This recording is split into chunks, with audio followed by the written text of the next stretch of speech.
So, welcome back, everybody. San Diego, live audience. Very large live audience, I might add. Let's see, 2, 4, 6, 8, 10. Wow.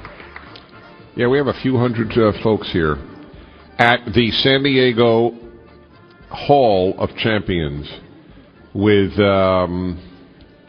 what's his name? Hugo Schwartz Balboa? What's the guy's name? Rocky Balboa? And what is it? Every boxer who was a champion is named Rocky?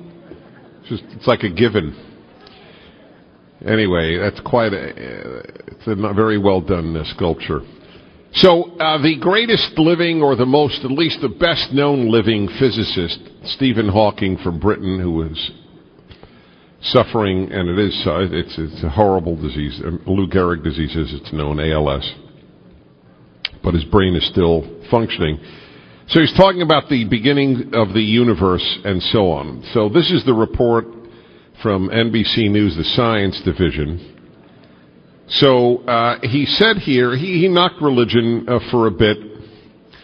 He said, in another observation of modern religion, Hawking noted that in the 1980s, around the time he released a paper discussing the moment the universe was born, Pope John Paul II admonished the scientific establishment against studying the moment of creation as it was holy. Now, of course, I would love to see what Pope John Paul II actually said, all right? But here is what Hawking said. I was glad not to be thrown into an inquisition, Hawking joked. See, what has happened here, it's so clear to me. Hawking and so many others who were in the secular science world or in secular academic world in the non-sciences, their view of religion is essentially the Spanish Inquisition. That is it. That is their entire view of Catholicism, Protestantism, Judaism, religion generally. They know nothing about religion. They know nothing about what it stands for. They know nothing about its great thinkers. The fact that the earliest physicists were the father of physics was such a believer in God and religion. These things don't matter. So they puncture this straw man religious person who, if you think science, they'll have an inquisition. Anyway, he mixed the Inquisition in with what he probably thought happened to Galileo. Galileo's story is far more complex than people who are anti-religion make it. But anyway, so he closed by outlining M-theory. I looked up M-theory during the break, my friends, and I don't think that any of you, if you haven't studied physics like I, would understand it.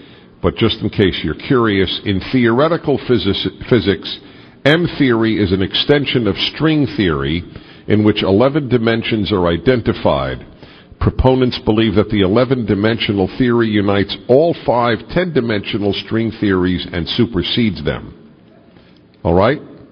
Get that? I knew it. You folks are with me on this one. It's clear. Anyway, he closed by outlining M-theory, which is partly based on ideas put forward years ago by another famed physicist, Caltech's Richard Feynman. Hawking sees that theory as the only big idea that really explains what he has observed. M-theory posits that multiple universes are created out of nothing. Hawking explained, with many possible histories and many possible states of existence. In only a few of these states would life be possible, and in fewer still could something like humanity exist. Hawking mentioned that he felt fortunate to be living in this state of existence. Hawking closed the event with a plea for continued exploration of the cosmos and so on. So listen to this, folks. The M-theory posits that multiple universes are created out of nothing, Hawking explained. Now, either it's my limitation, which is what he might argue, but I don't accept that. I had Lawrence Krauss, another very famous astrophysicist, on my show for an hour, and he wrote something